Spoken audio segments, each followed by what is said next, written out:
Kung nagtataka kayo kagabi sa TV5, pagpatak ng alas 8 ng gabi, bakit wala ng Batang Quiapo at napanood yung kagabi ay Totoy Bato na dati ay alas 7 or alas 7:30 ng gabi, no?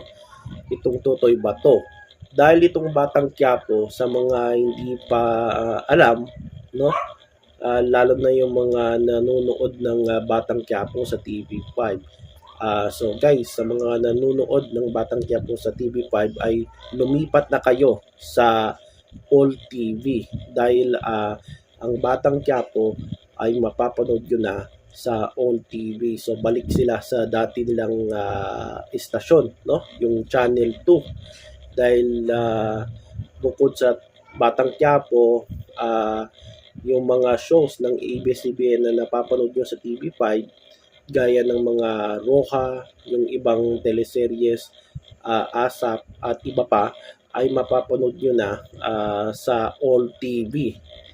So Batang Quiapo sa All TV.